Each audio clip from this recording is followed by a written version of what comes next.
So CVT cleaning tayo. Nilusong kasi natin to sa baha. Hanggang dito yung tubig niya. Kaya binuksan ko. Hindi naman to tumirik. Pero binuksan ko na rin para ma-evaluate. So okay naman. Tuyo naman ito. Kaya binugan ko lang ng hangin ng ating compressor. Ngayon, binalik ko na, hihigpitan ko na lang. So ngayon, i-share ko lang kung ilang torque ang dapat dito sa nut na to ng ating pulley set sa drive face. At saka dito na din sa ating clutch bell. So ilan yung tamang torque nito gamit ang ating torque wrench. So dito pala mga idol, yung torque na gagamitin natin dito is 36 foot-pound. So MIUI sa MIU, yan yung specified. So gamit itong ating torque wrench. So nakaset na yan sa foot-pounds. Ayan. So 35 lumagpas, yan, plus 1, yan, 36 foot-pound. So 17 millimeter. So ayan, na ilagay ko na yung ating Y tool. Ngayon 50 Newton meter o 36 foot-pound.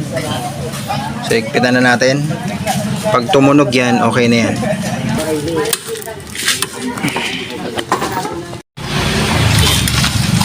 So yung specified na torque ng MIU, pwede nyong mahanap sa inyong service manual or pwede nyong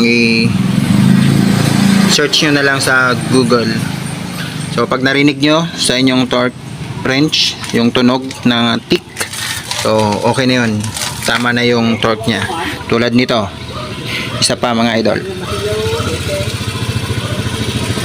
yun. So kung narinig nyo, yun na yun, huwag nyo nang higpitan pa. Ngayon naman, sunod natin ito. So ito na mga idol, nailagay ko na yung belt. So ito,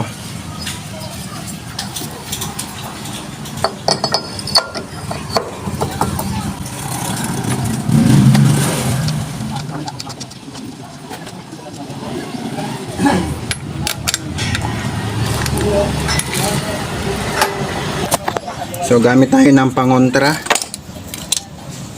Yan.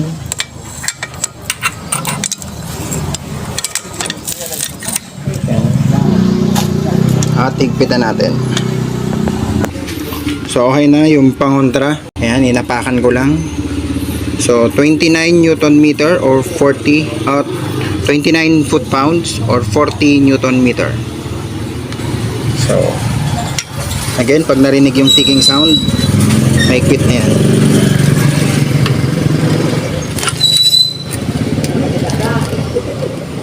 Yun. Isa pa. Yun. Again. Yun. So, ikit na siya. So, ganun lang mga idol. Sana nakatulong. Yun ang advantage pagka meron kang torque wrench. Hindi malulus thread yung thread natin at tama yung torque nya. So, hindi siya kakalas basta-basta. Lalo na kung may thread locker. So, sana nakatulong mga idol. Hanggang dun lang. God bless.